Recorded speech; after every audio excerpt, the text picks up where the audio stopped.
that. I didn't think about that when I did it. Love the growth of the show. Hey, it's getting bigger. It is getting bigger. We have had about 100,000 viewers come across this past month, which is a massive improvement since before. I want to give a special shout out to some of those countries that have been watching us, like Bangladesh. Bangladesh has been a large supporter of the platform recently, and we actually covered Bangladesh. One of those things that one of the best places to go to find an affordable place to live and a lot of growth and a lot of investment. So I really appreciate Bangladesh. Special shout out to them. And I miss you too, Bayside. I be looking, I'm like, man, Bayside ain't been here in a while. Carl ain't showed up in a minute. Usman ain't slid up in here in a minute. And I'm like, man, where my dogs at? Florida, where y'all at? 813, Dade County, where y'all at? But school is starting right now. Well, school started, but for some people it hasn't quite started yet. So yeah. Oh, look, see, he's saying the same thing. Kids back in school. So you know how it goes. Yeah. So the fact like he's typing it in exactly while I'm talking about it. We all on the same page. That's when great minds think alike. Everybody ain't going back to school, so things have changed. So the adults got a little bit more free time on your hands because the kids are getting their behinds out the house. You ain't got to sit there and be no babysitter or nothing. So that's good. Special shout out to Marshall. Good to see you back, Marshall, early on. 'Cause I'm glad that you guys are rolling in early into the show because as we get into this, I want you guys to be able to follow along with some of the stuff that we're talking about. Because if you guys got children that were born in 2025 or between now and 2028, and if they extend it, that would be great. The government is giving, starting January 26th, 2026, they're going to be giving you guys a $1,000 account for your children to start investing in your kids so that by the time your kids are 18 years of age, that your kids will have some money backing them, which this is a fantastic plan for low income families. And that's one of the reasons why I wanted to cover it because people who got money got money. What's going on? What's up, Sade? Got you, Rick Shaw. Special shout out to Rick Shaw as well. We haven't seen Mr. Satellite for a minute.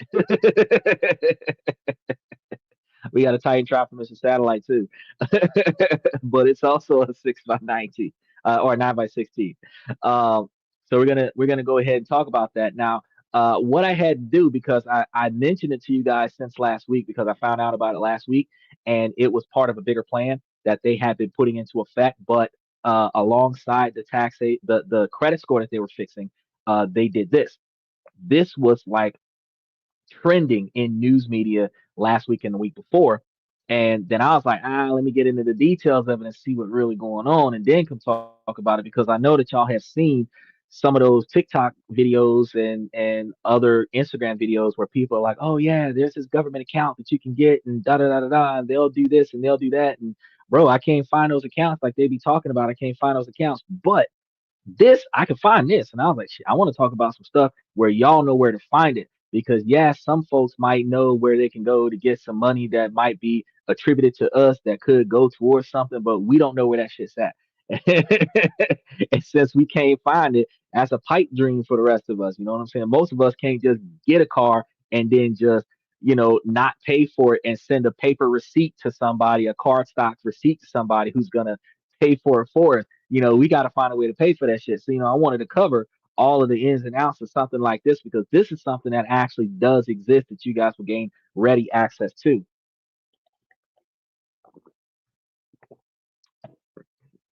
Now, Rickshaw said that he would never have children because his friend is into guys.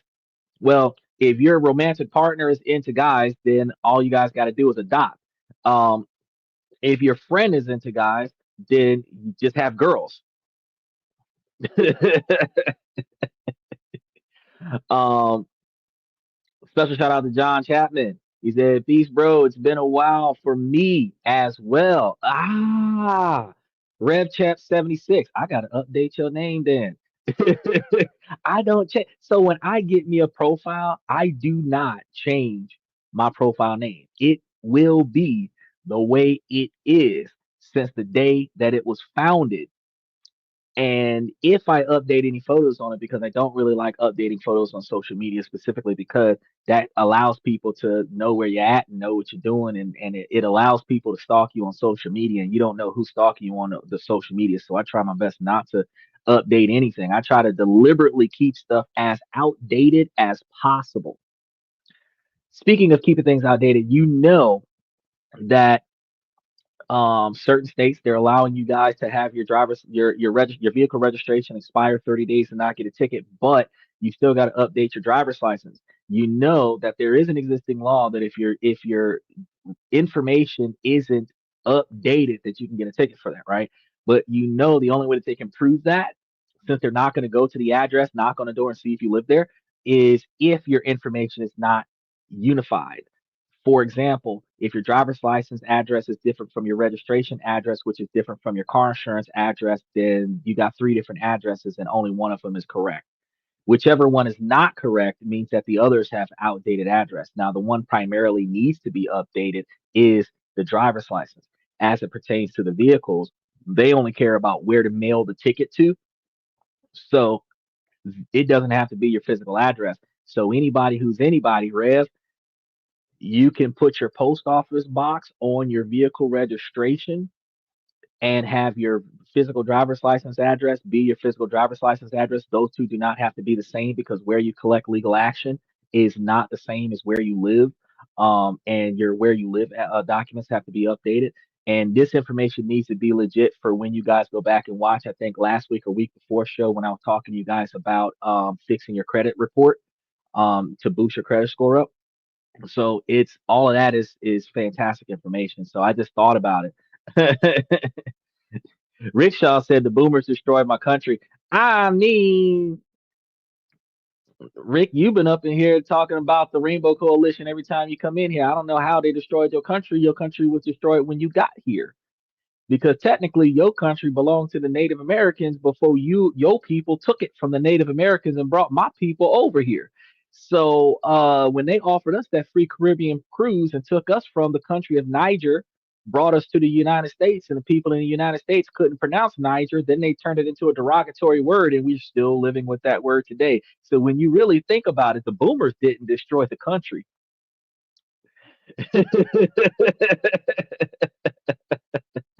Boomers did not destroy the country. Boomers made it better. Now, y'all who came here, who's festering here, because here on this and that, we talk about this, that, and everything in between, but the main topic we always get through. Um, I wanted to let you guys know that I sorted through the facts and show you guys what's real and what's proposed, who's going to get money, and how this is going to work. So we're going to get right into it. What's actually on the table on both sides of the border, because we not only have what's happening for those people in Canada, but we also have for what we're experiencing here in the United States. Now, we're going to cut through the confusion. First, we're going to break down the proposed Trump accounts in the United States. And we're going to talk about what it is, how it works, and what it aims to do. Then we'll pivot to establish the reality for Canadian families along the same baseline.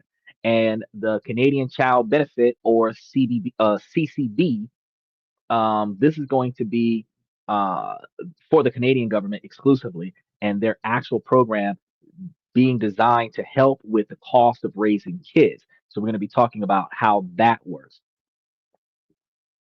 Uh, I'm not in the Rainbow Coalition, and my people are from Ireland and came here one generation ago. I have nothing to do with slavery. Oh, first of all, the Irish were selling themselves into the free labor workforce, is what I'm going to call it, uh, to pay off debt. So we work with Irish and I do believe Scottish and anybody who was kicked out of Great Britain who was exiled for bad debt. It wasn't just the folks with good tans that was working for free. It was a free labor workforce in this country when the 13 colonies was built. It was a free labor workforce when the South was built, when we expanded all the way across the southern part of America and took over Mexico and called it New Mexico. It's just that the northern side of things decided that the free labor workforce model wasn't a good thing. So I mean, but when you say that the boomers destroyed it, you say your first generation, don't that put you in the boomer category? Ain't you in your 40s and 50s, or are you in your 70s? Because I mean, boomers, really, which boomers are you talking about? Are you talking about the 70s babies when population reproduction started exploding, or are you talking about the 80s babies that are the babies of the baby boomers? When when Section 8 and government assistance for your children was a full-time job for some low-income women back in those days. Are you talking about that era? Because yeah, the the model there kind of destroyed everything up until the 90s because you had more people dependent on government resources and less people self-sufficient. But I wouldn't say that the boomers are responsible for that. I would say that the government that created policies that were exploited by the boomers created that. That's what I would say. Then he just doesn't understand he's dealing with somebody with 3 degrees. Yeah, I didn't tell him that yet. He's been on for a while now, and he tries to keep his colorful commentary appropriate enough to maintain his position on the podcast. So I haven't done anything exclusive. Oh no, I thought that it cut my show off. I was about to get mad. Ah, so because the thing popped up on the screen, let me move this. Let me move this down some because the thing popped up on the screen and I was trying to hit the button because in like 2 minutes it's supposed to do something stupid to all the browsers. And I tried to hit the button to get rid of it, and it almost got rid of the whole channel. Oh goodness! All right, we save, we save. Now, our goal today is to give you a clear, actionable guide to both the proposed benefits in the US and the real existing benefits available to Canadians right now as it pertains to the newborns getting some benefits from the government where they're going to hit the ground running as adults. This is going to lead me into, I do have a segue. This is going to lead me into talking to you guys towards the middle of the show about how you guys can utilize this as motivation to teach your children how to be financially responsible. Specifically because the Trump account model, as I explained it to you, is a fantastic idea, but it is only a fantastic idea if you use it. For them to just throw $1,000 into a option of any kind and let it linger for 18 years, you will be amazed as to how much money would be there versus how much money should be there if you did something with that opportunity. So this is going to be equivalent to when Jesus gave those 3 wise men that coin, and one buried it, one invested and lost it, one invested and got something back off of it.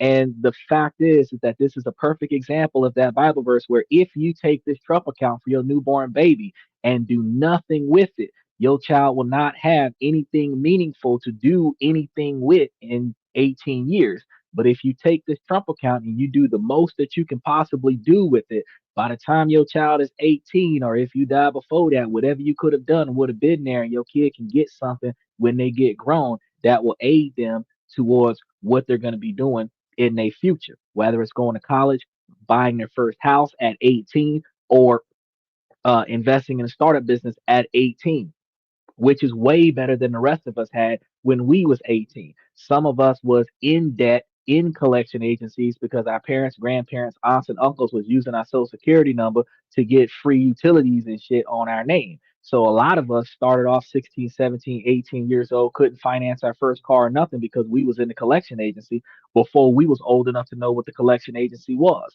Some of us hit the ground hard and did not run, because when we did get student loan debt and student credit accounts and all this other stuff, we used it to have fun and take care of family. And then we lost everything once we got out of college. We no longer had accessibility to that credit account, and now we're living with extra debt from going to college and no benefit from all the stuff that we've been through. And now we're starting over from the middle of 2025, 30, 35.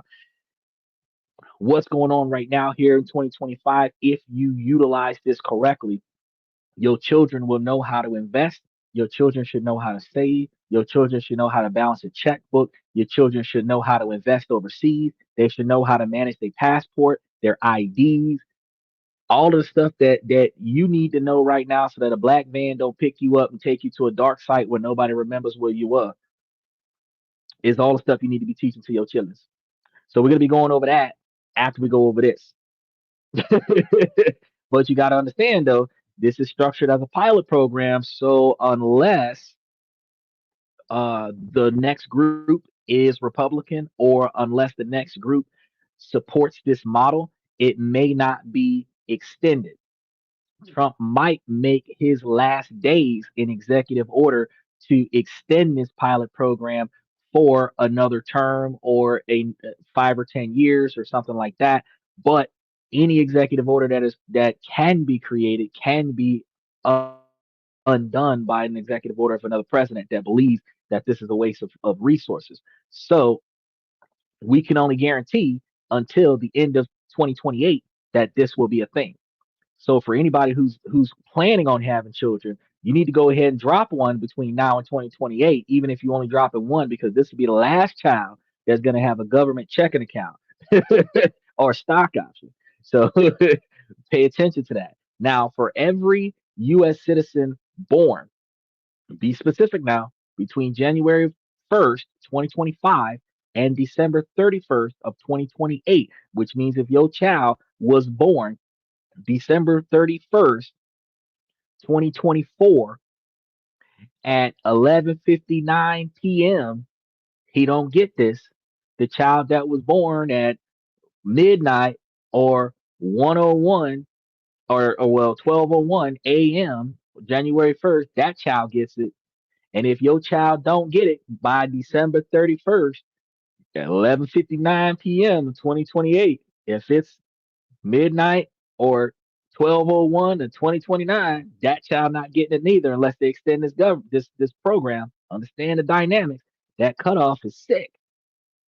But the federal government will make a one-time contribution of $1,000 into a special tax deferred investment account for every child born in the United States.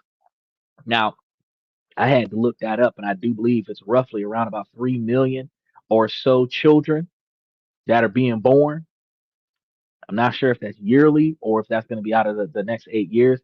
Uh, I could find out though, because I like to be accurate about my information.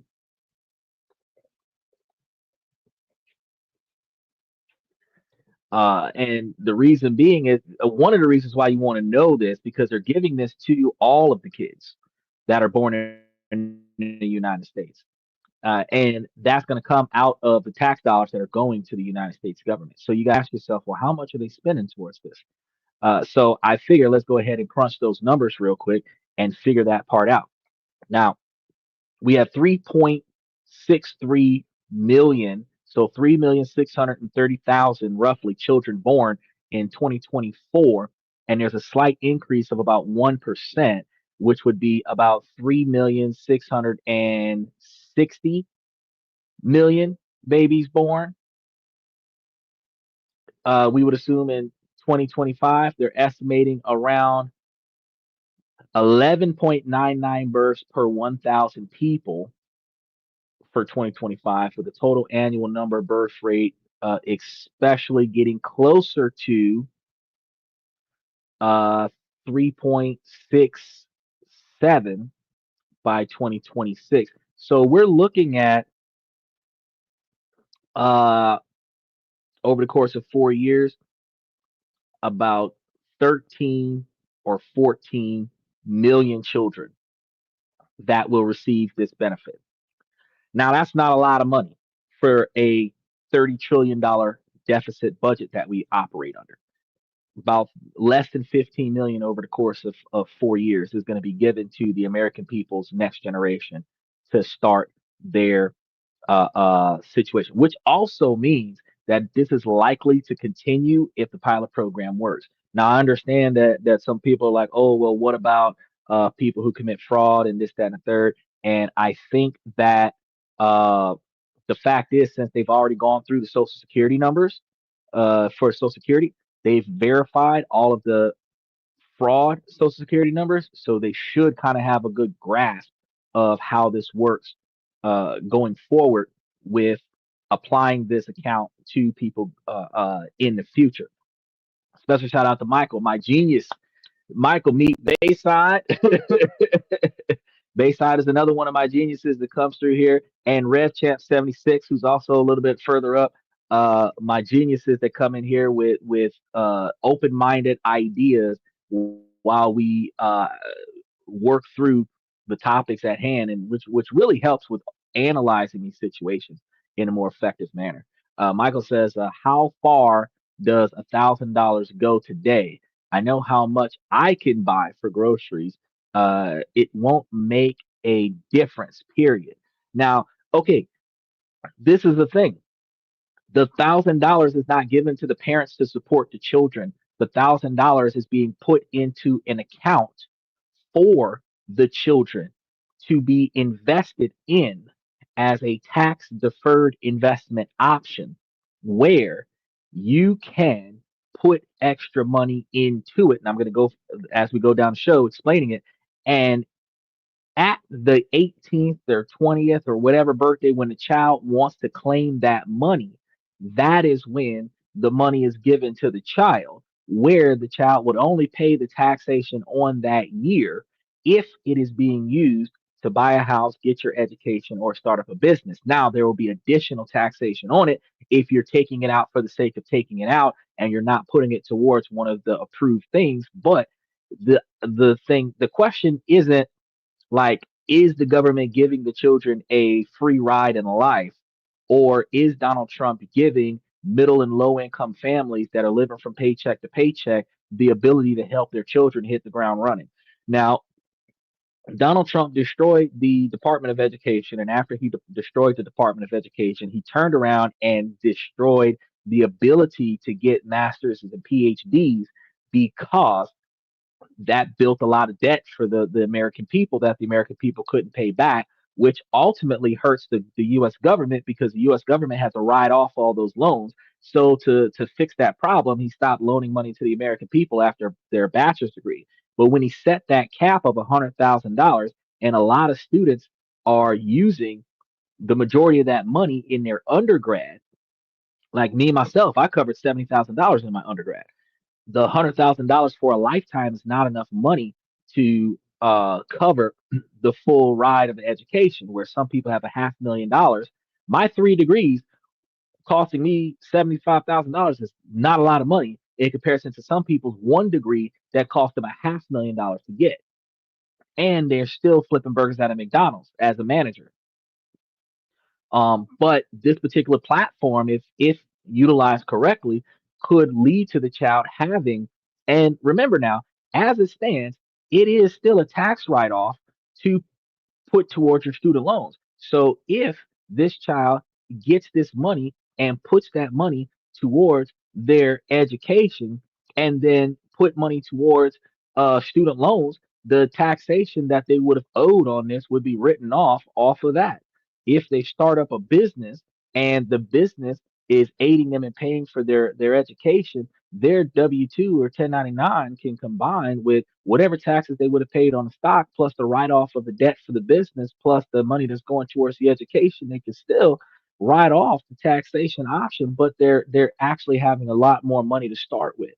We're going to go over exactly how much money you could potentially have after we explain the model. But yeah, the depending on how much you put in depends on how much you get out. And if the children can have $15,000, $20,000 to start their undergrad with, that's a lot of money to start their undergrad with if they're going to college. And if they have 15 or 20 thousand dollars to buy themselves a house with, that's 10 or 20% of the down payment of a house. And in some states, you only need 5%. So if you have $15,000 and you only need 5%, you'd be able to put that towards a $300,000 house. So that is a whole nother scenario. He says, someday, as I received my social security number at birth, welcome to the system. uh, the government doesn't loan money nor own any money. It's called the Federal Reserve. You are correct, Michael. It is definitely the Federal Reserve. It's not the money that the money that the government uses, not specifically the money that the government owns. So the money that the government uses out of taxpayers' money for the education, the government ends up losing out on that money because they're not getting the money back from the people who borrow the money. So the Federal Reserve is being a little bit antsy about the fact that they don't want to give out money that they know they're not going to get back. So that means that they're changing the model. So this being able to put this together this way, they'll be able to set up a um a process where if you can and if your kid can contribute to their future, they will have something. But it depends on how much contribution that happens. It depends on how much they get. He says, Anna, what's the commercial breaks? Is that new? Yeah. So I was doing 9 by 16 before, and 9 by 16 usually goes off of the virtual thing, and then it also hits the shorts reel. It does increase the quantity of people that views the platform, but it actually diminishes the quality of the people that come in the comment section. Also, as of August 13th, YouTube changed their monetization strategy where they will not be funding the people who watch the show through the vertical live.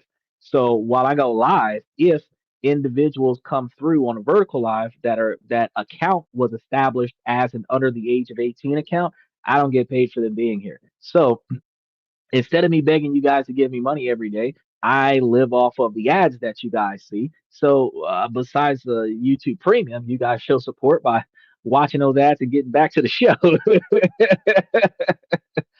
because that's how they monetize the platform. And the 16 by 9 format, Michael told me before that apparently you guys get hit over the course of 2 or 3 hours. You guys might get hit with like 6 commercials, but it's 6 commercials over the course of 2 hours. So it's probably like one every 20 minutes or so.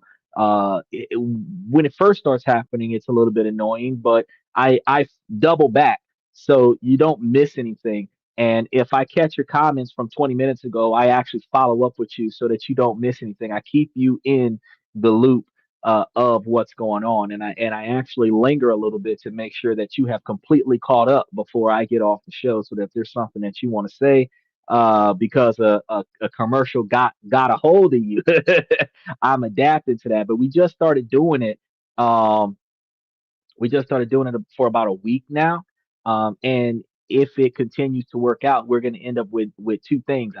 I get paid, but we're going to have better quality conversations because we're going to have less trolls in the comment section because the 16 by 9 format is manually chosen from the people who are looking at this, as opposed to the kids that are swiping because they're bored, stumble across it, see a live podcast like TikTok, and start talking trash. So that'll kind of help us. Michael said, "Don't worry, Xander, your hairpiece won't fly away." Well, no, I've got this thing where I don't like it poking up, and it looks like it's poking up because the spotlight has got the glare from over here.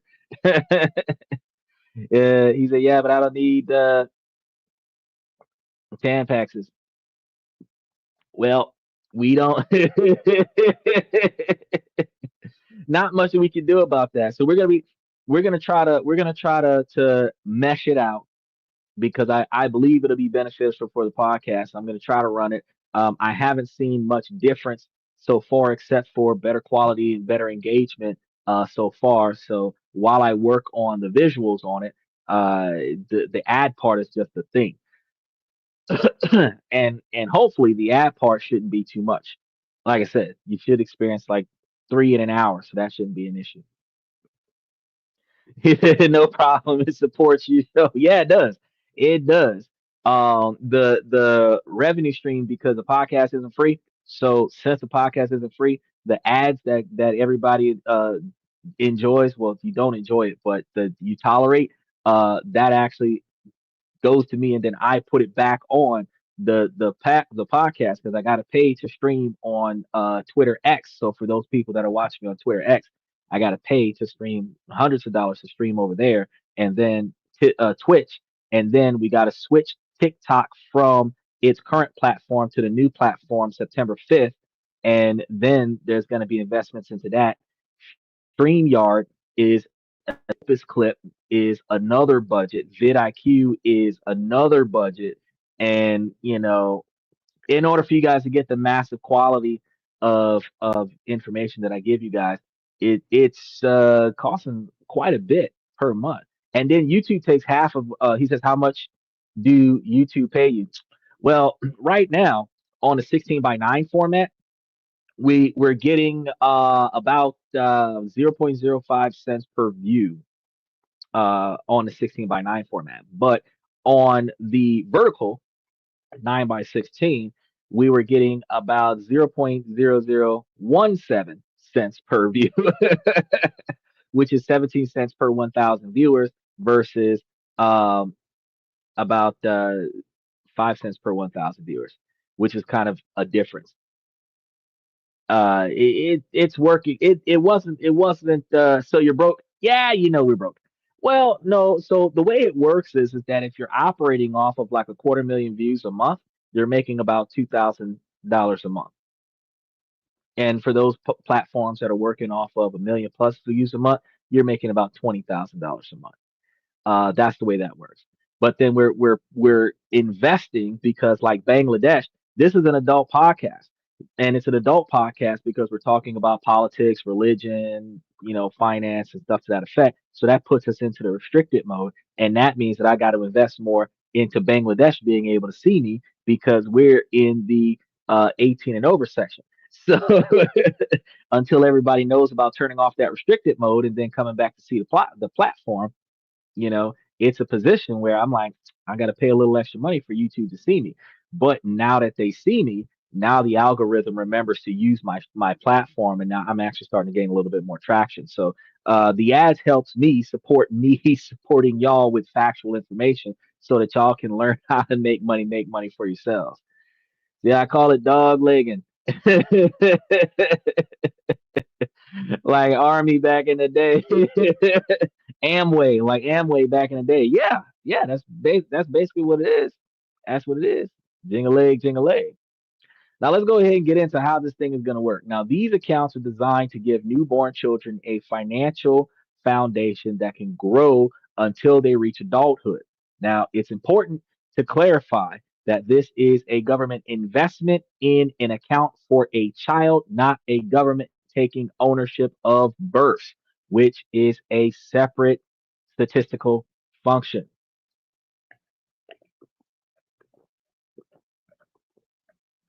So they're not buying your kids for $1,000, and if they were, $1,000 wouldn't be enough. Inflation, you're gonna have to give me $10,000 a child. 209 children. $290,000. I can make that work. I put that in an account. I could dividend rotation strategy that scenario and be able to. Now the big question here is how much could that $100,000 or that $1,000 actually grow? And that's what Michael asked earlier. How far is that $1,000 going to go? Now, according to the Treasury projections, even with no additional contributions, the account could grow to between approximately $3,000 to $13,800 over 18 years, but that depends on investment performance. So this growth estimate is based on the money being invested in stocks. So some have speculated the portfolio might include companies like Donald Trump would put his money towards, which would be ones like Johnson Johnson, Broadcom, MicroStrategy, Tesla, Coinbase, Uber, Chevron, ExxonMobil, Oracle, Cameo, and Sterling Infrastructure, which, by the way, all of those stocks are at the bottom of the screen because if Trump will put his money on it, what do you think I'm going to do? How about 1 million per child at birth? That first of all, that's an unrealistic expectation because if you think about how there's about 3.6 million children being born, if you gave $1 million per child, you would be putting $3 billion out there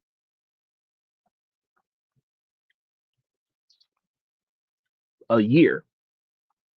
Now, smart move though, if you were capable of giving that kind of money to the children and letting that sit for 18 years, you would have no poor people or homeless people in your population in 20 years. Everybody would be able to buy a house, cash up front. They would be able to start up a business with no problem. They would be able to pay for their education in full without having to borrow money from the government. And then if the government taxed that $1 million in 18 years, they would be able to what hundreds of thousands of dollars a person, especially if they did no tax deductions on that money, where they took they cut out of the investment before they give you the money. You put up 1 million, they give you 700,000, they keep 300,000 per person. That's a damn good investment for the U.S. government, but that's not what they did. And each person will have a $700,000 after taxes to spend on whatever they're going to spend it on. Shit, house paid in full, education paid in full, start up a business, buy a car, everything that you need. You wouldn't even have to go to college, but you could go to college just so you can have some more book smarts. What's 3 billion per year versus 100 long range missile?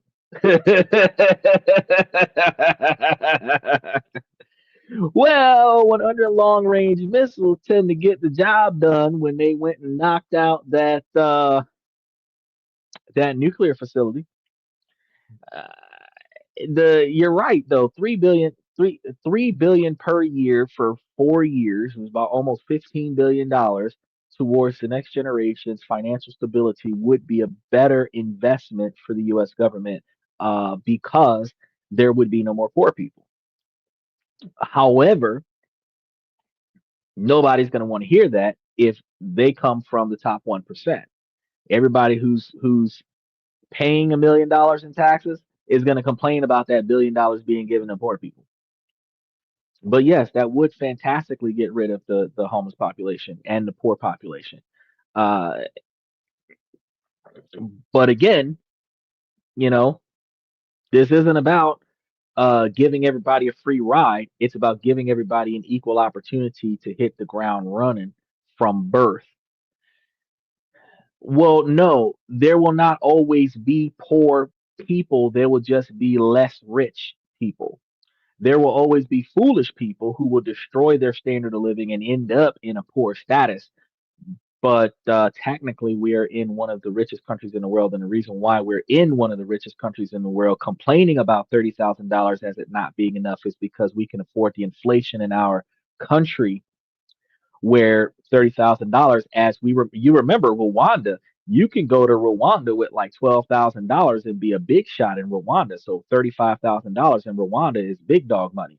$30,000 in Kazakhstan and Bangladesh is big dog money. $50,000 in Thailand, Taiwan, Japan, that's big dog money. So we're poor in America with that kind of money, where they stopped giving you government assistance a little over $30,000, even though poverty level with inflation is about $50,000. But we're only um struggling to keep up with the cost of living in America based on inflation. But if we were making our money off of our computers and our cell phones and fintech devices, where everywhere we've got internet, we were getting a profit, we could literally move our money to a different country and live there and not have to spend as much and have more money coming back. That would make more sense. Now, yeah, we're always going to have homeless people and we're always going to have drug addicts because I mean, some of that is going to be hereditary and genetic. And of course, the government makes money and the billionaires make money off of giving drugs to the people. So it's a business. Somebody's got to use it in order for somebody to profit off of it. Michael says, if we live in the richest country in the world, why do I feel so poor? Because the country's rich. The people aren't rich. This is a Robin Hood moment, bro.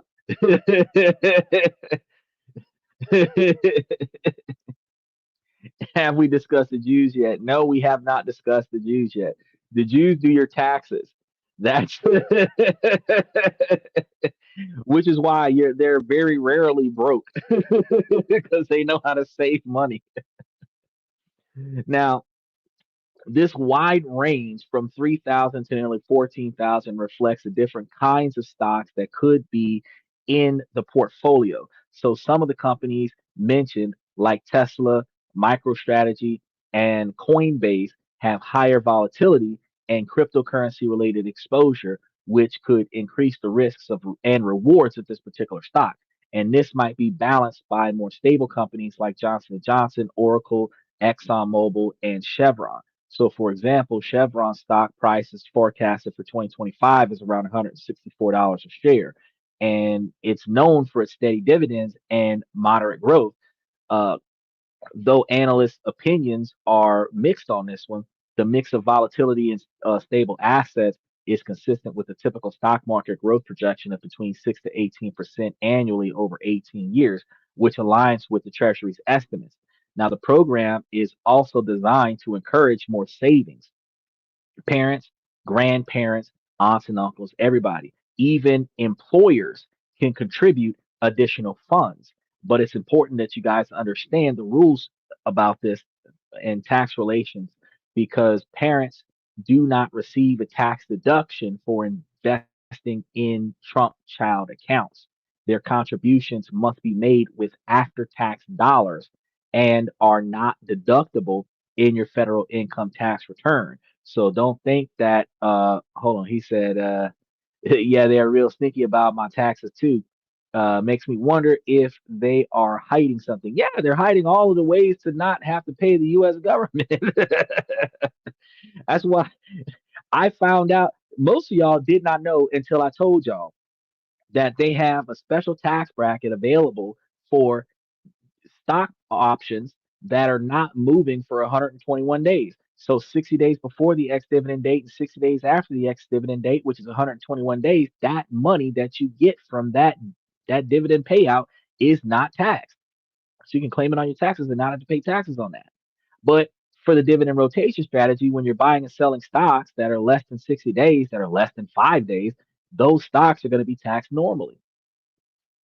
There's a lot of stuff that we don't know. We didn't know about trust until I started talking about it. We didn't know about um, the life insurance policies that you use for equity, where you can borrow against the policy, buy some stuff, and then pay back the policy, or borrow against the policy, terminate the policy, and keep the stuff because the stuff was bought cash up front. And this puts you in a position where you don't have to worry about where your money's coming from, and anytime you borrow money against your estate, you've got a loan that your dividends can pay that loan. So even if you bought a life insurance policy and you tied your life insurance policy to your stock option paying for the loan you took out on your life insurance policy, and all of this stuff is set up where life insurance policy goes to the trust goes to whoever is assigned as a beneficiary. You can set yourself up for success, set your kids up for success, set your grandkids up for success. You can create a structure just like the Rockefellers where nobody's broke anymore. But it requires you to know what to do and know how to do it. He says, that's why they're there. Uh, Moses are so, oh, behave now, behave. Now, the total after tax contributions are in fact capped. So you can't put your whole paycheck on your child's future. You can give them up to $5,000 per year per child. So if you have more than one child, you can put up $5,000 per child. And this is a limit that will be indexed for inflation starting in 2028. So that means that the cap might go up as inflation goes up. However, the invested amount in the account will grow tax deferred, which means that you won't pay taxes on the earnings every year, such as any interest that is earned or any dividend that is given to you, uh, where it will be there until the child is grown. So, good question. Who gets to hold the money? The government. We're gonna talk about that. Michael asking all the right questions.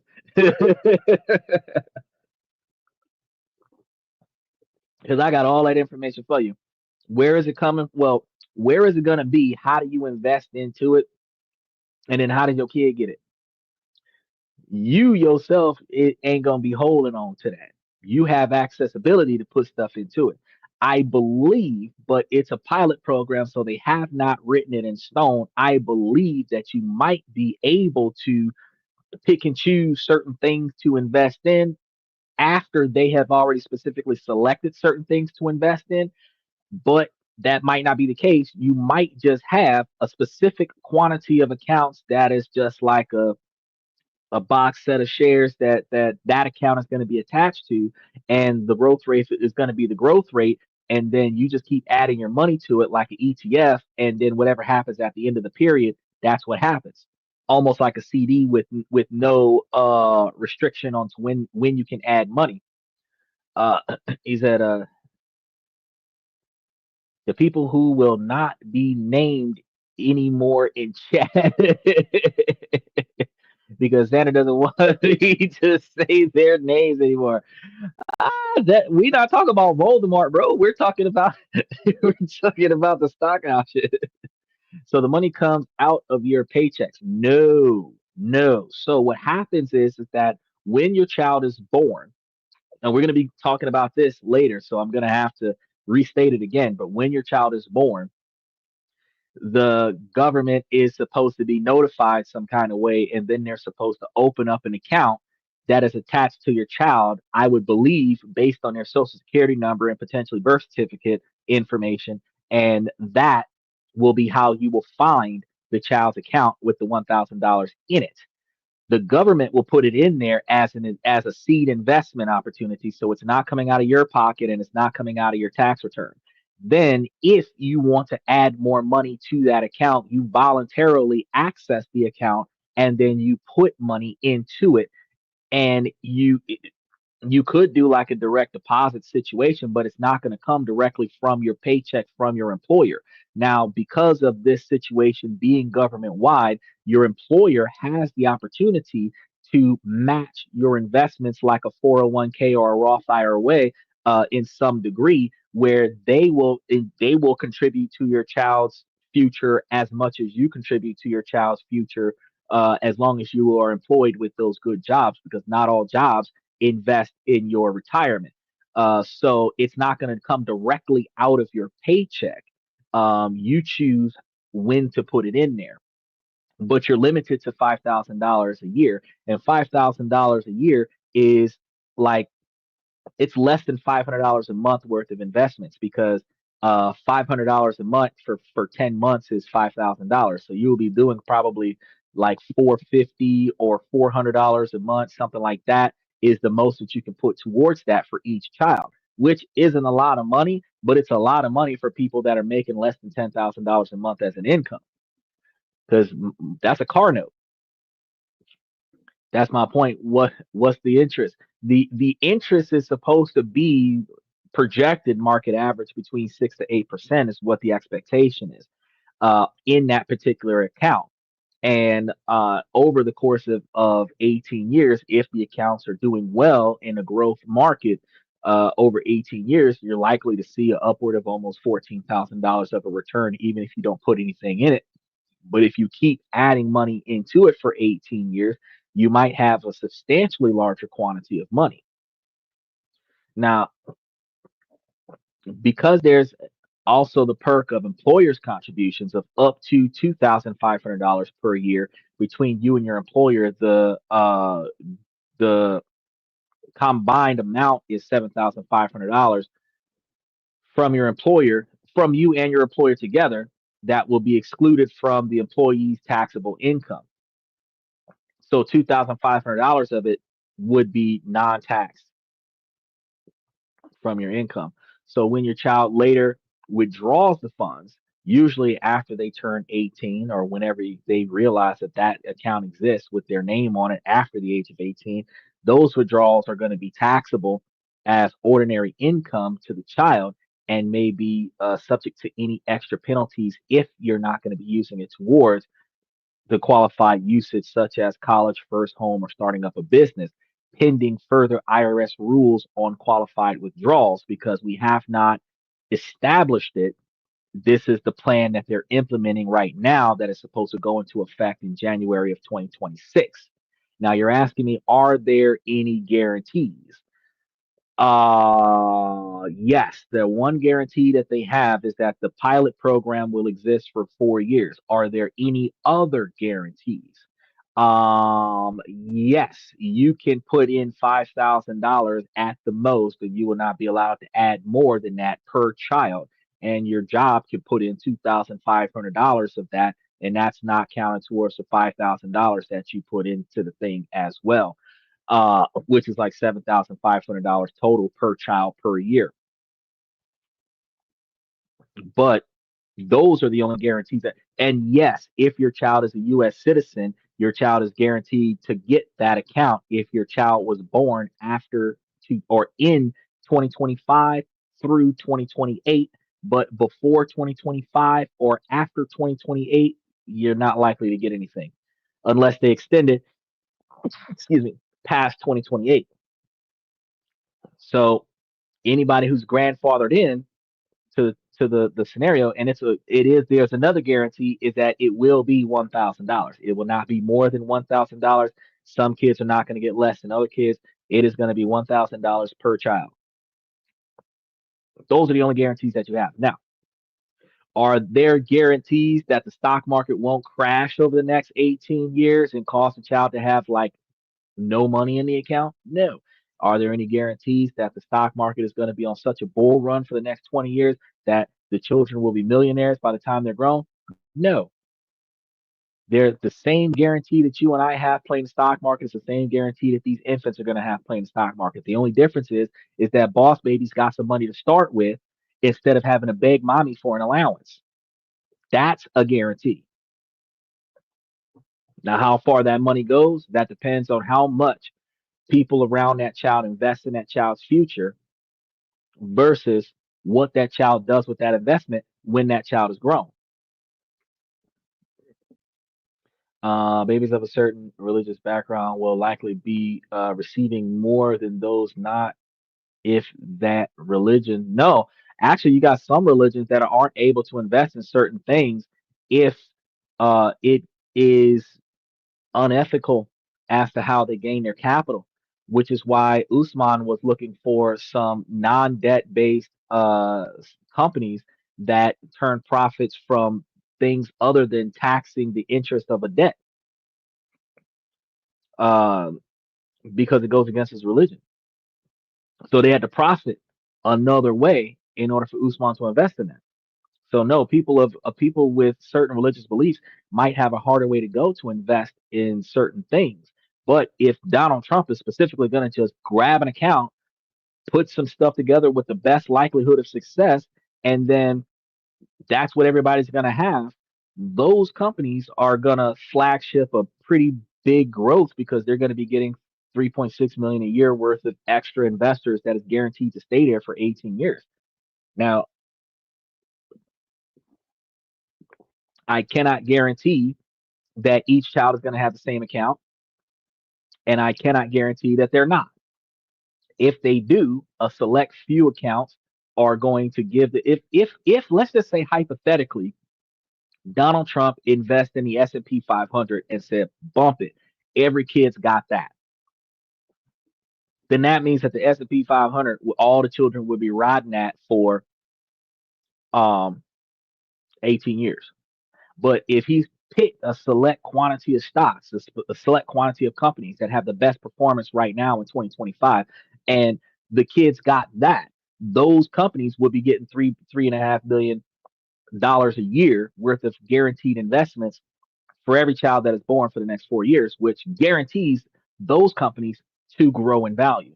Which, if I was Trump and I was investing in things, I would do that. I Companies that I would invest in, I would have them invest in it. Because if I'm already invested in it, when they put $3.5 million towards it, my stock will grow, which means I can sell the difference and turn a profit off of it. Because there's going to be 3.5 million people who will not sell, regardless of how the market happens. I can let them buy in, and then I can sell after it goes up, and then hedge the market and make me some profit off it. That's how I would do it. I'm not saying that's what he's going to do, but you know, the goal is that they're supposed to get returns on the dollars. The government is going to tax the money, so they're putting up $1,000 towards you for 18 years, and depending on how much money you make, they should get more than $1,000 back off of you as taxation, because typically it's what, 3 to 4% taxation. So 3 to 4% taxation on $20,000 is going to be what, $800. So if you can put enough money in that account for the child, the government will get the $1,000 back and some that they invested on you a decade ago, which means the government breaks even and it's not a loss, which is different from when they invest in your education by loaning you money and then you don't pay it back. And they're still supposed to be building a sovereign wealth fund where they're supposed to take US dollars and put it somewhere where that money will make money for them. And then they can start utilizing the interest to cover the government budget, which would lead us to a government that does not require us to pay taxation, which would be fantastic because I hate being in a position as a man in this country to fear in the back of my mind things like taxes and child support just to live my life. We already have to pay sales tax. It should be enough. I should not have to make, I should not have to give you taxes on my profits on top of that because you're going to charge me taxes when I buy stuff. Certain states charge me taxes because I own stuff. And then everybody else is going to charge me taxes because I made money off of stuff. And then the females is going to charge the man taxes on giving birth to the children. That's just too much taxes for a man to go through. It's just ridiculous. But since the 2025 to 2028 phase is going to be a pilot, its future extensions will likely depend on government review and congressional actions. So for now, the government's commitment to deposit the $1,000 is confirmed only for the newborns within that 4 year window. Now, let's talk about the real deal for the Canadian families, and then we're going to get back to what this would look like for Americans. Now, the Canadian child benefit, unlike a one time investment that the US is going to give, the CCB is a tax free monthly payment for eligible families with children under 18. It's designed to provide consistent, meaningful support to low and middle class income families, which is almost like what the countries in Asia are doing, because Korea, Japan, and I remember China were three that I covered on the show already, where they are giving government support for the children to encourage the reproduction. And they're giving it up until the children are 18 years of age. But in Asia, it is not limited to an income status. If you drop a kid in Asia, in Korea, China, Japan, something like that, they're gonna, all it has to do is be a native born child and they will give you money for that child until that child is grown. Now, if you're buying it using generic uh, stuff, the money that the government's giving you would more than likely cover 100% of the child's care. But if you're buying name brand and luxury stuff, the cost might go up, which might cause the government to be covering 50% of the child's care. Either way, in America, they ain't giving you shit to help you take care of your child unless you are dirt poor. So, if you really want to have you a kid and have the standard of living covered for you, it's better for you to go to Asia. And then if you're a dual citizen, you can take the money that you're not spending on childcare and invest it in a trust for your child, where the stock market in America can benefit your child so that when your child grows up, they at a certain age, that trust starts releasing money into their personal bank account, and they will have a general paycheck on a regular basis that will cover their standard of living. That's another way to do it, which allow it's the best of both worlds because childcare is less expensive for you. Those countries are 30% of the cost of the United States, and the money that you're not spending on all of this is money that you can use to build up your kid for their future, especially if you're raising them in a different country and then you're going to send them to America to be successful. Because if you're an American citizen and the child is parent, mother, father, whatever is not, and you bring the child to America, get dual citizenship, when you bring them to America at 18 years old or 20 years old, whatever the case may be, they go to America, hit the ground running because they're coming over with no bad debt and hundreds of thousands of dollars under their name. And if you're smart, you taught them how to save and invest, they're going to come to America with money in their pocket where they're not going to be failures when they get here. Big difference. Michael said, better use that $1,000 would be to use it for education today instead of 2043. The way they destroyed the government, bro, you're not gonna see that $1,000 ain't going nowhere for nothing in 2043. I can tell you that right now. How far does $1,000? Most people cannot live off of $1,000 right now in the United States.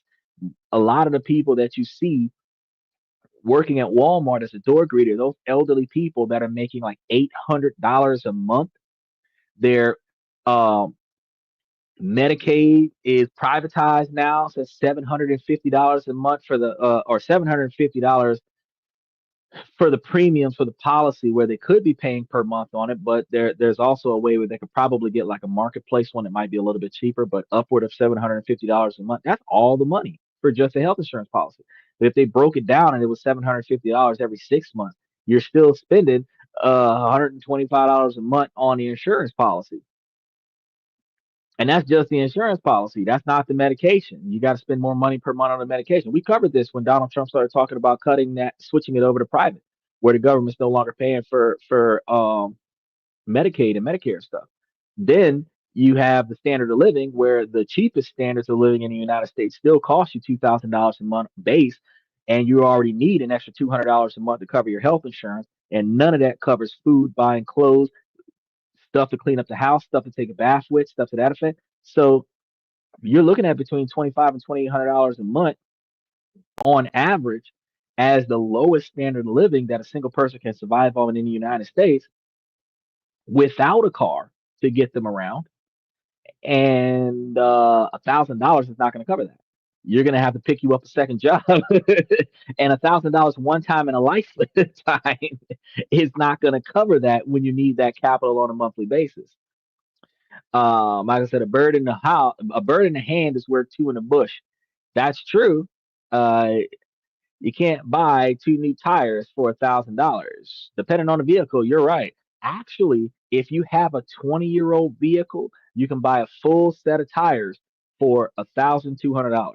But you can buy one tire for $300, a brand new. You can buy a used tire for $70, depending on where you go.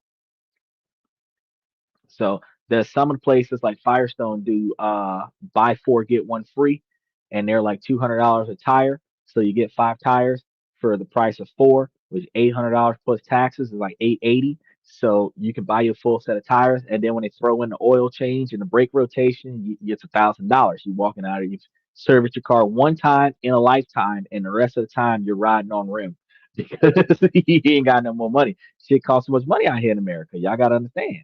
It's not what you think. Now, the eligibility in Canada is going to be straightforward because you must live with a child under the age of 18 and be primarily responsible for their care and be a resident of Canada for tax purposes in order for you to receive that child care money. You or your spouse also generally need to be a Canadian citizen, permanent resident, protected person. Like, I don't even know how to explain protected person. I can assume that protected person is like um, witness protection kind of thing, or a temporary resident who has lived in Canada for the past 18 months consistently. Well, if some of these apply to you, you'll be able to work it out.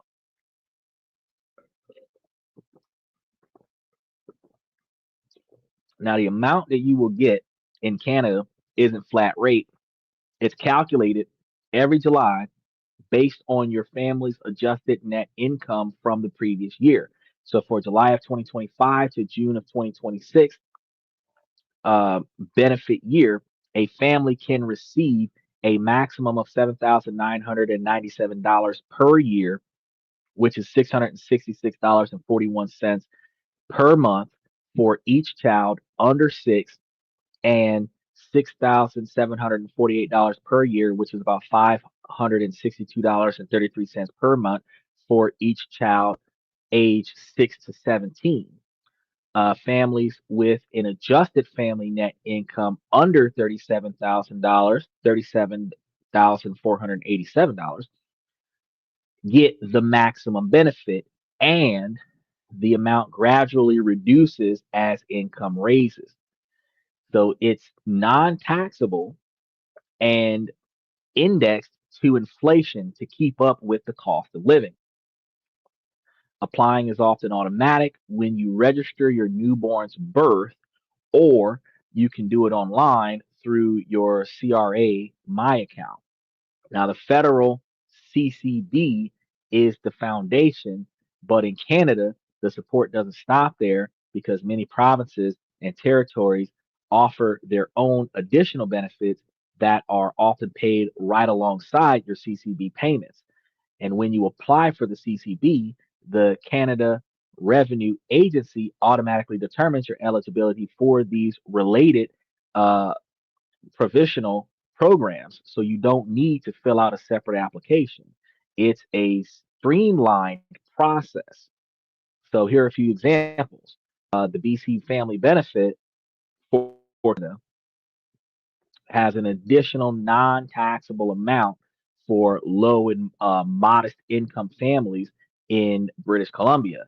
Ontario Child Benefit (OCB) has a monthly payment to help low to moderate income families in Ontario, and Alberta Child and Family Benefits (ACFB) provides direct financial assistance to lower income families with children paid quarterly.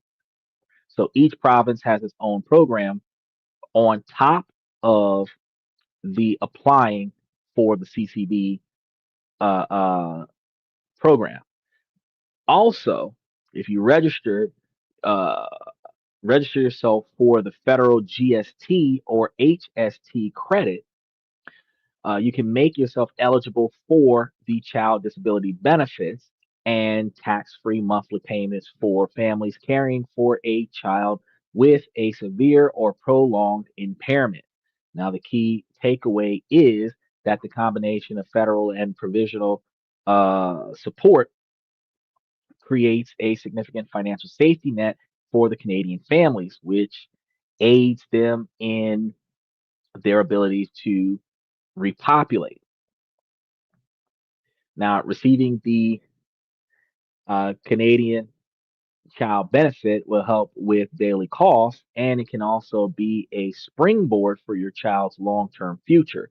Now, this is where we talk about the registered education savings plan that Canada is offering, because the RESP is a special savings account for children's post secondary education, which we're not doing in America, where the money grows tax sheltered, which is probably where Donald Trump got this idea from. And here's the best part: the government is going to help you save. So through the Canada Education Savings Grant, the government matches 20% of your contribution up to $500 per year with a lifetime maximum of $7,200 per child. And that's free money.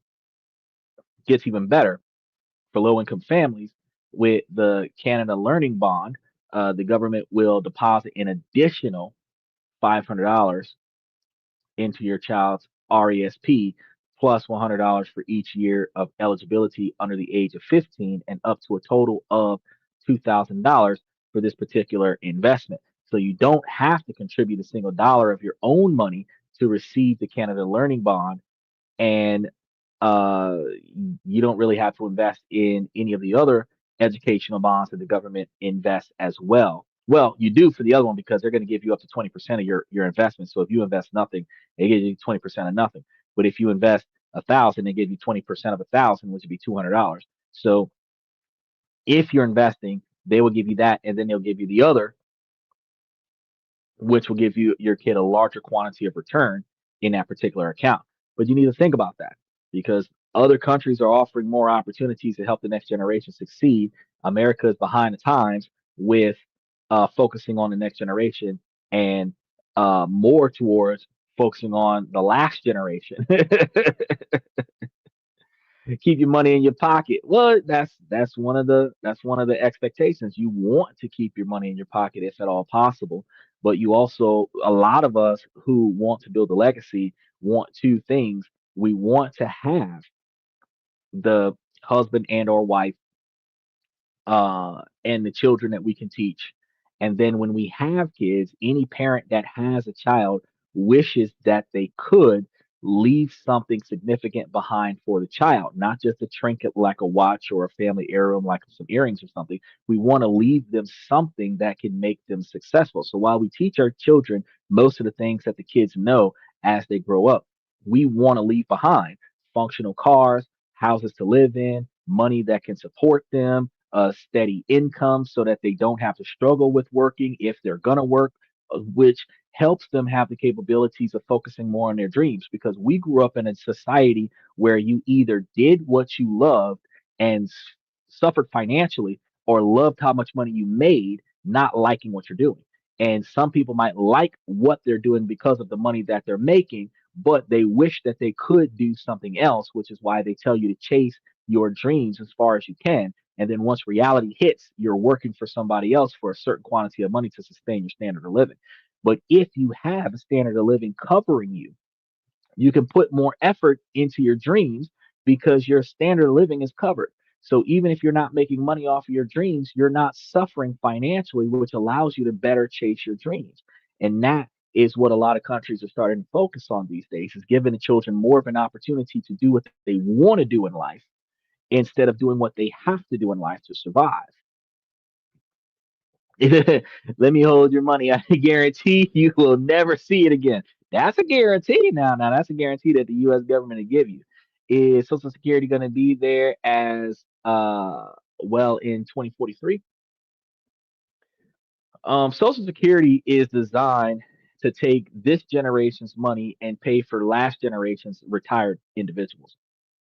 Uh, the more elderly people we have in this country, the higher the retirement age is going to be because technically they weren't supposed to pay for more than 10 to 15 years of after you quit working. So right now they're giving you uh like 65 in some states, 70 in others, and the remainder of your life or life expectancy you're supposed to kill over and die at between 85 and 93.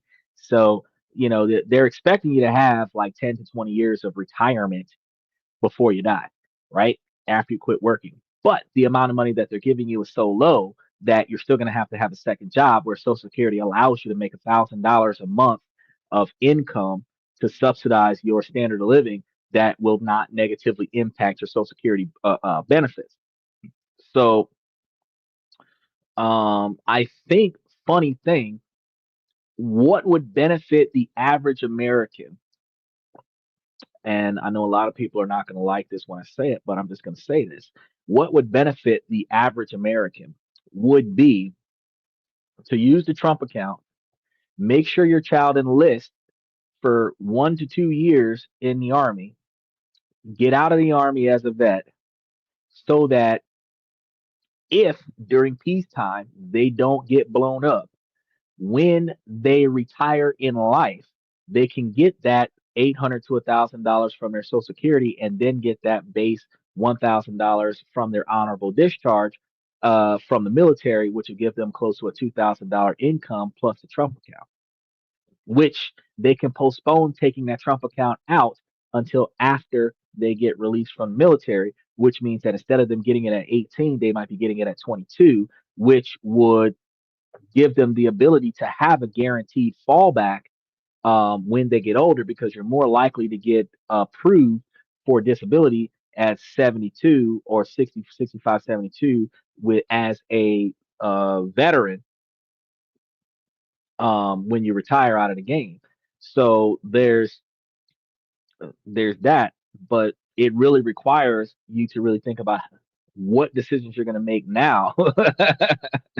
Teach your children how to do certain things now, so that when they finish covering all those bases, when they're 70 years old, there's all of these options available. But if they're not thinking about that, at 40 years old, most of us can't just enlist just for the sake of enlisting so that we can then jump out of the military in 2 years and then go and say, hey, where's my government money or whatever, my free ride, my bonds or whatever. But it's a side hustle. It is. It is.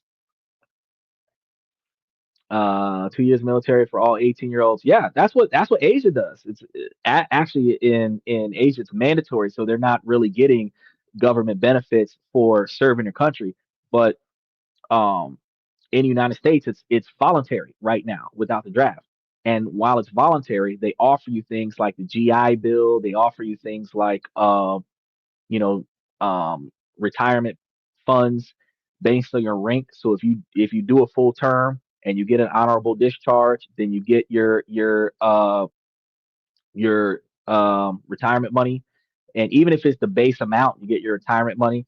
And if you got a GI Bill and you've got the $13,000 from the Trump account plus your GI Bill, that actually goes further towards your education, which still gives you a better shot at making something out of yourself, or at least having less debt when you come out of college. But again, if the GI Bill and the Trump account is paying for the first 20 to $40,000 worth of your education, and you can still borrow that undergrad money that's at fixed annual rates from 4 to 8%, you can still take that money, like I told you before, and put that into a high interest savings account that can sit there for 4 to 8 years. And then when you graduate from college, you can take that money and pay back your student loans, which balances out your credit, tax write off on the money, and you're hitting the ground running twice, because not only do you have a good way to start with getting your education and having money towards your education, you also have a good way to continue when you get out of college. So even if your degree still does not go towards what you're what you went to college for, you're not going to be able to work in the field of what you went to college for. You still went to college for a purpose of getting residual capital from going to college. And then you can establish a standard of living where you still at retirement age have your veterans benefits, your social security benefits, and your stock options, which should be enough where you're not suffering. But it's stuff that we don't think about until it's too late. Man, I should have. That's usually what happens. Uh, so I cover these things right now, because if you start planning your child's future, that's a 20-year plan. Remember, we said over last weekend, figure out what your 20-year plan was. What changes did you make last year? What changes did you make this year? What changes are you planning to make for next year? If you're planning your 20 years for your kid, these are the things that you're telling your kid. You're teaching your kid, enlist so that you can get the GI Bill. Even just do a 2 year stint and bring your ass back, but enlist, get the GI Bill. Let me show you how to invest. Take 20% or 40% of your allowance money and put it into this account to build up your future. Don't waste, don't waste, save, invest.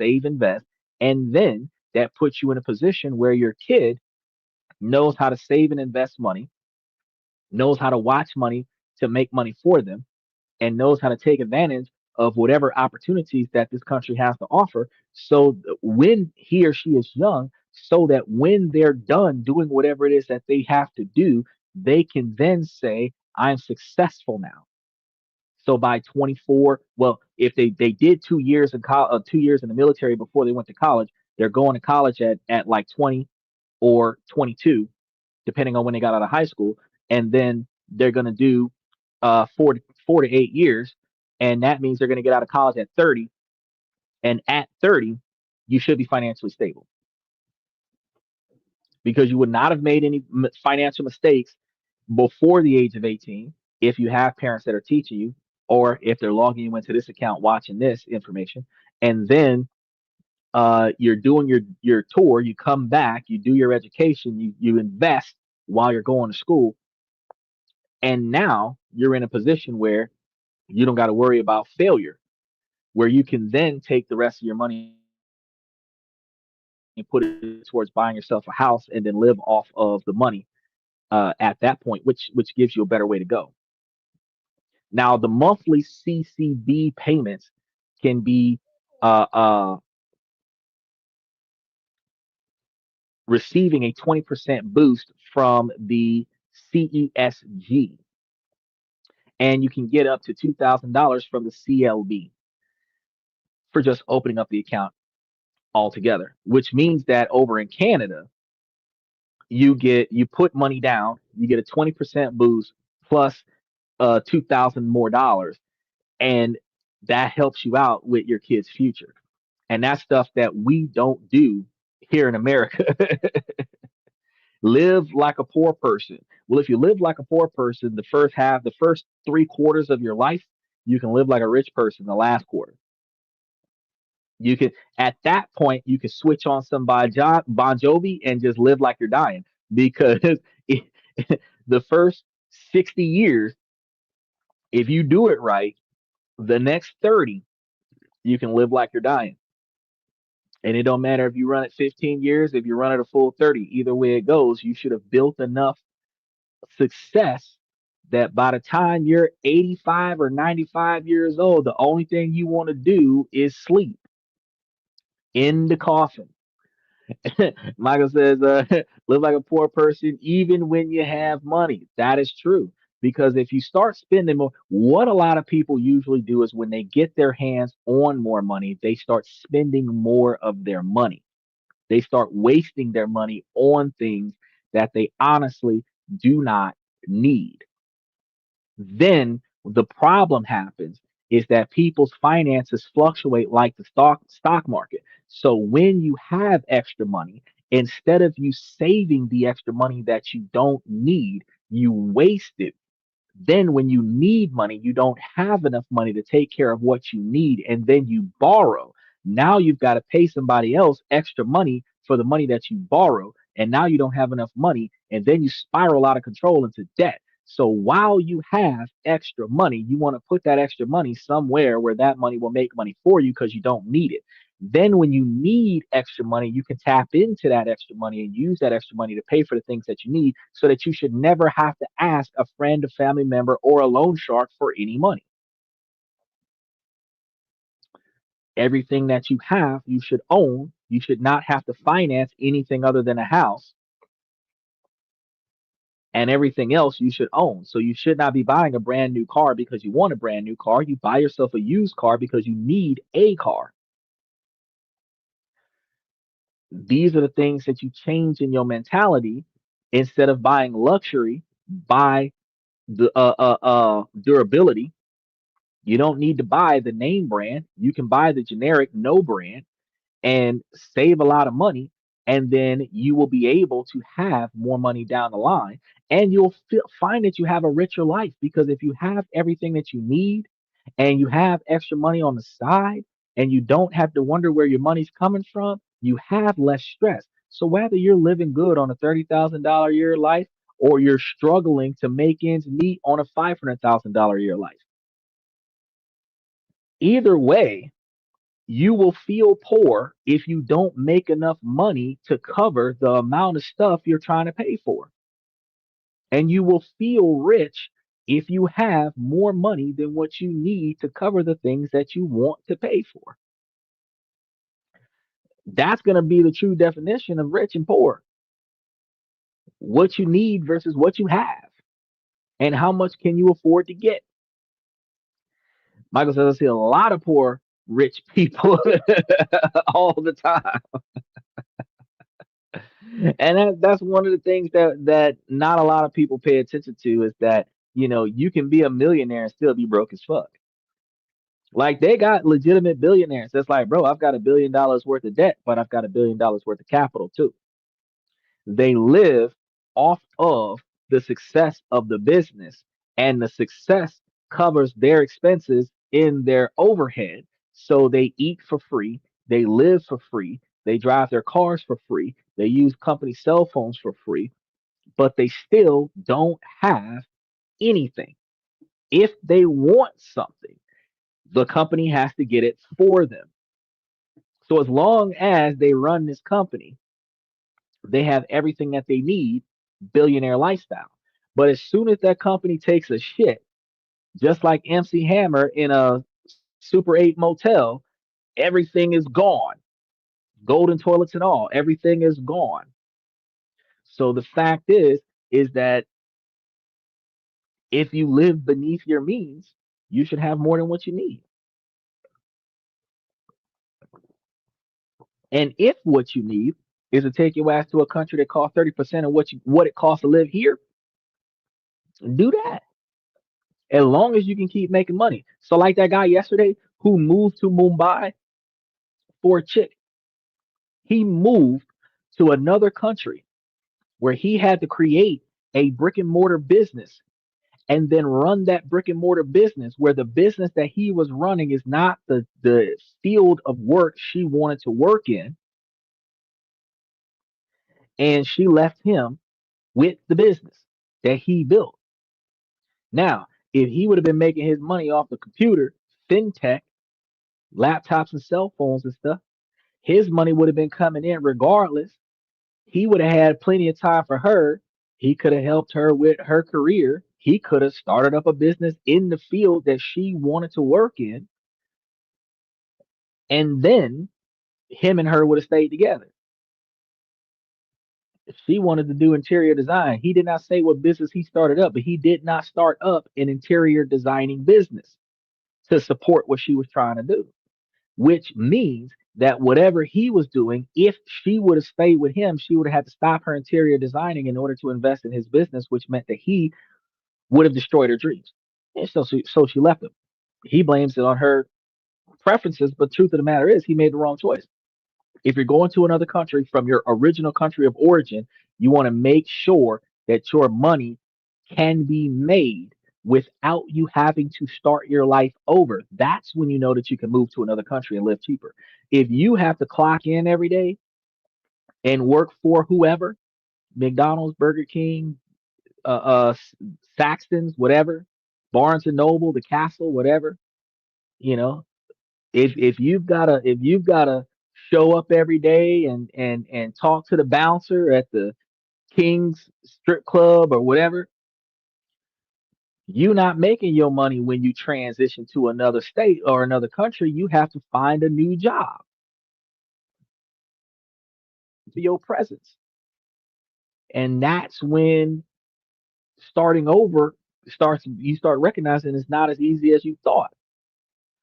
But if your money is being made on a regular basis, where money off the computer is going to put money into my bank account, all I have to do is just wire transfer it to the card that's in my pocket, and then I can charge that card in the location that I'm at. Even if I've got to take that card and go to the bank and withdraw it out the ATM machine or pay the wire transfer fee or the ACH transaction fee to deposit it into a bank account in a different country that I've established, where that bank account, I can just withdraw it out of that bank account. Now I got cash on hand. However, the situation has to work. What happens is that the money being made in the United States ends up in whatever country that I'm in, and then I can spend it without having to clock in the United States. That's called being a digital nomad. When you get paid off of your electronic devices, whether it's your computer, your laptop, your tablet, your sidekick, whatever it is. If you're making money off of your electronic devices, that's when you can move to another country and live cheaper. That's when you can take my advice and take your American income, go to a country that costs 30% of the standard living in America, especially one of those countries that'll pay for your child's upbringing. So you're spending less money on kids. Take the money you would have paid for the child, put that into a high interest account, set up a trust or something like that. Then when a kid is grown, the kid can go back to America. And instead of only getting the 8% over 18 years from America, he could probably be getting 20% off of your high interest investments for 20 years because you're not in America. Then when he hits the ground running in America, your child would be able to have $250,000 to his name. He can buy a house soon as he gets there. He can buy a car soon as he gets there. And it doesn't matter what he's doing because there's direct deposit into his account every month for the same $3,000 to $5,000 a month that he was supposed to get from the time he made it to America until the time he died. And Lord knows if you put out a life insurance policy on yourself for $250,000, $1 million, or whatever, and that is generating 10 or 20 or $30,000 a year of profit when you die, that goes into the stock option, and that stock option turn. The kid will never have to work. The kid will choose to work because they're bored. They will choose to work, but they will be adding what they do for work to the money that they're getting paid from their parents' efforts, which makes their lifestyle easier. It's a whole lot easier if you own your first house and you can mortgage your first house to pay for a second house so that you can start up a rental business where your parents' money can pay for the mortgage until your tenants start paying for the mortgage, and now you got two paychecks where you can expand on this. It is what it is. But if we don't think about this before we get started, we don't have a plan. And if we don't have a plan, we don't have any ideas on how we're going to be successful. And with less ideas on how we're going to be successful, we have less ways to make our kids successful. Because our kids learn from us. Ultimately, they learn from us. And if they don't learn correctly, they are going to have a hard way to go. So let's recap. The idea of the universal one-time $1,000 baby bonus comes from the proposed Trump accounts in the United States exclusively, which is a pilot program providing a government seeded investment account for children born between 2025 and 2028. The reality for Canadian families is a multi-layered system that provides immediate and long-term support, where first, the Canada Child Benefit will provide tax-free monthly payments scaled to your income, which can be nearly up to $8,000 per year for young children. And second, you're automatically considered for additional uh, provisional and territorial benefits.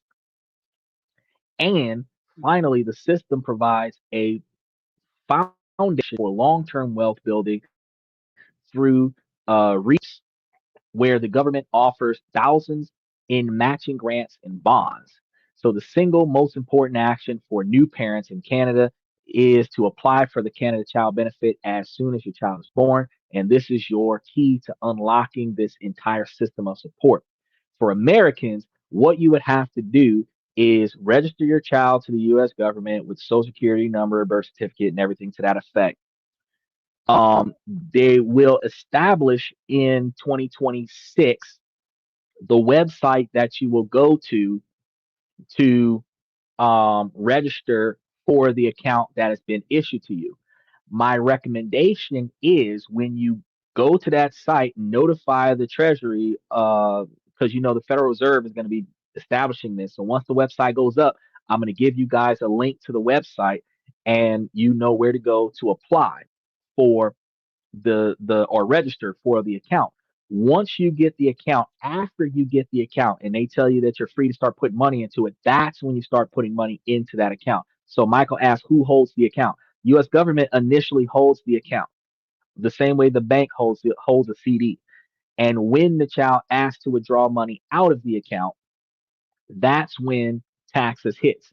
So It's not going to mature at 18 and then give it to the child. It is going to be accessible to the child anytime after 18, and the child will be able to take out whatever they're looking for, and whatever they're taking it out for depends on whether they get taxed normally or if they get taxed excessively based on what criteria is determined as acceptable withdrawals from that particular type of account.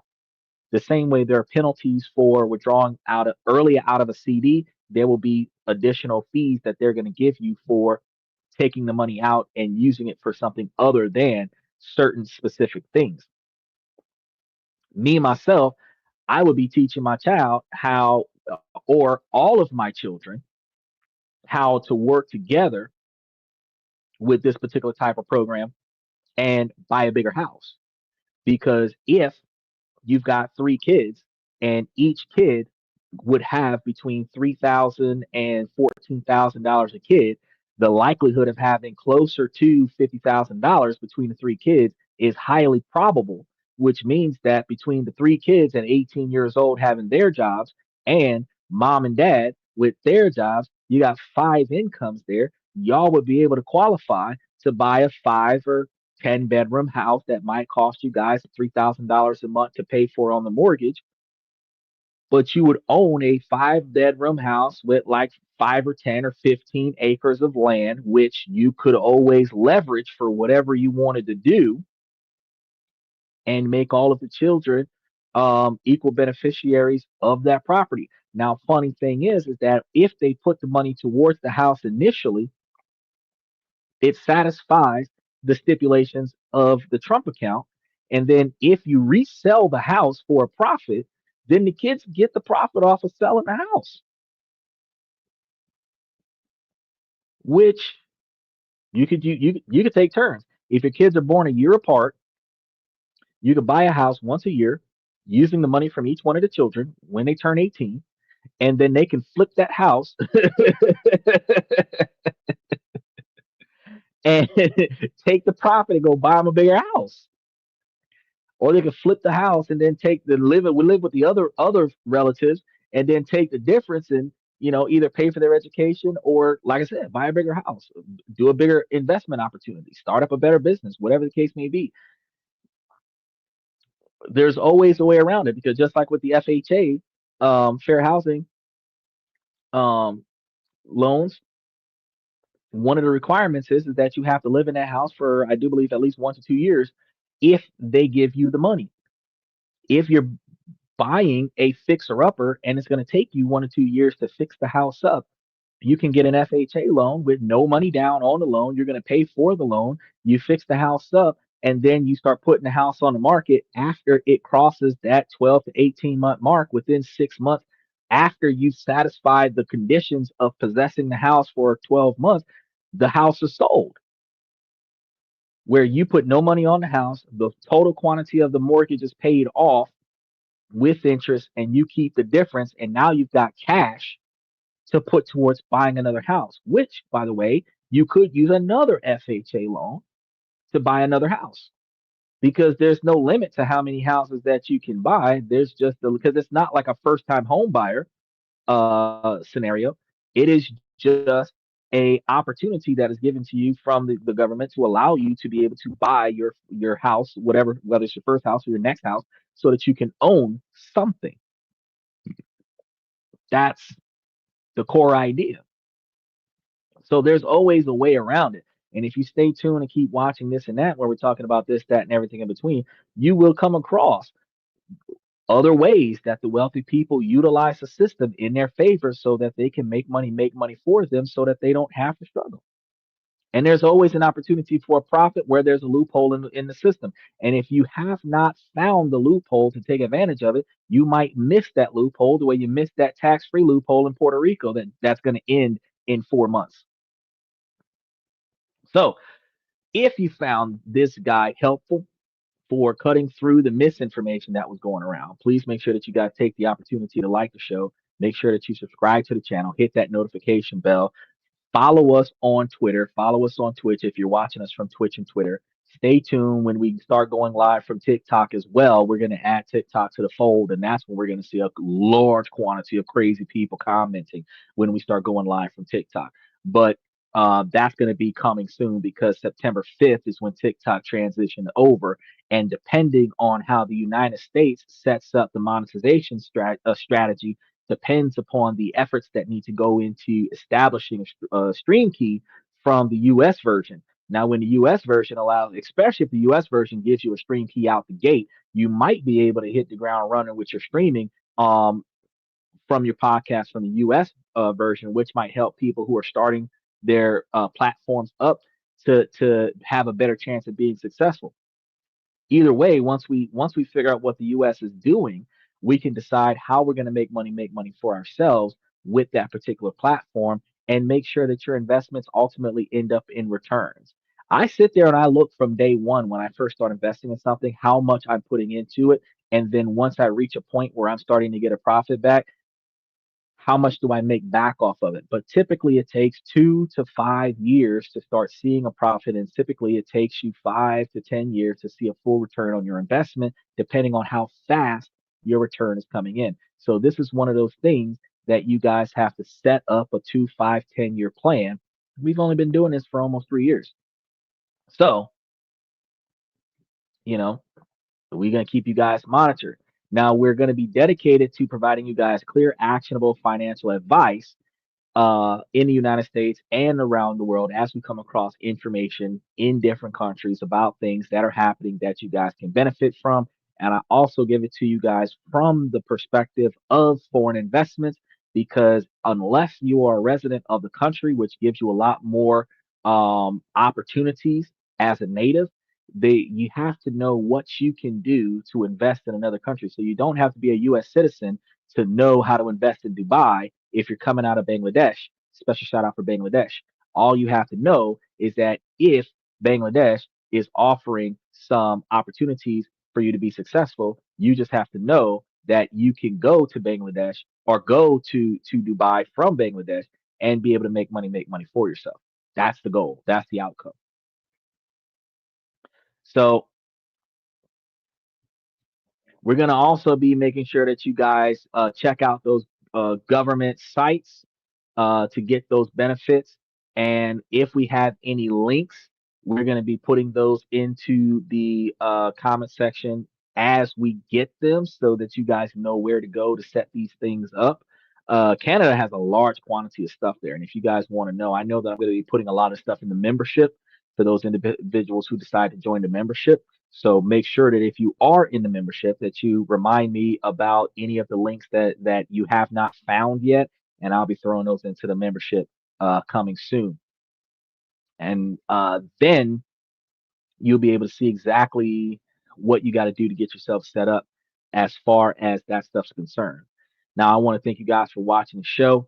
Congratulations to all of the new and expecting parents out there, because you guys have a fantastic support system available for you that the rest of us did not have. And I encourage you guys to use it wisely and take as much advantage of it as possible.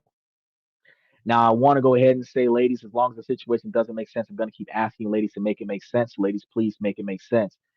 In addition to that, fellas, it's a male driven podcast from the male's perspective. And I try to give you guys information to help you guys be higher valued individuals, not just by having a higher level of financial uh, success, but also to help you with your decision making processes so that if you can improve your personal life, you can also improve your financial life because they play off of one another. So make sure that you guys stay tuned on a daily basis, because we have ways to make money Monday, Tuesday, and Wednesday, and ways to improve your personal life Thursday, Friday, and Saturday, and questions and comments from everyone on Sunday.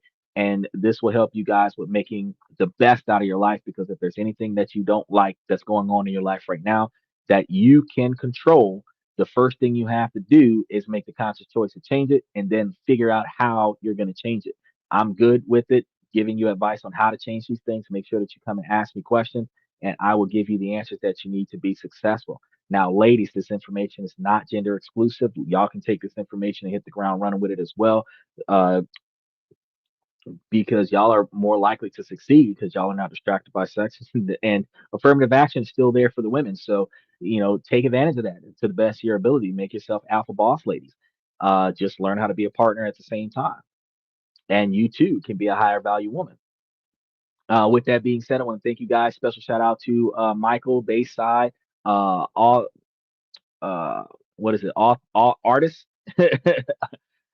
and Rickshaw. I really appreciate you guys for showing a lot of support on the show tonight. I'm your host Xander, where we talk about this, that, and everything in between. And I will see you guys tomorrow night. Oh, before I go, special shout out to Steven from Twitter X. I wanted to do that.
My network is my net worth. Choose your company wise. Surround yourself with eagles, not with sheep in disguise. Every interaction is a reflection of my brand. Quality over quantity, that's my personal command. I'm not landing on higher ground where excellence is found. My potential knows no bounds, raising the bar, breaking ground.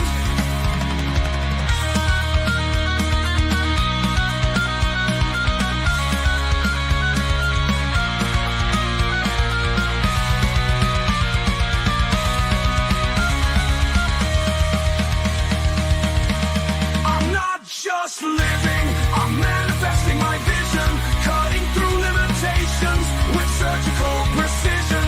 My expectations are my compass, my respect is my shield to mediocrity and chaos. I will never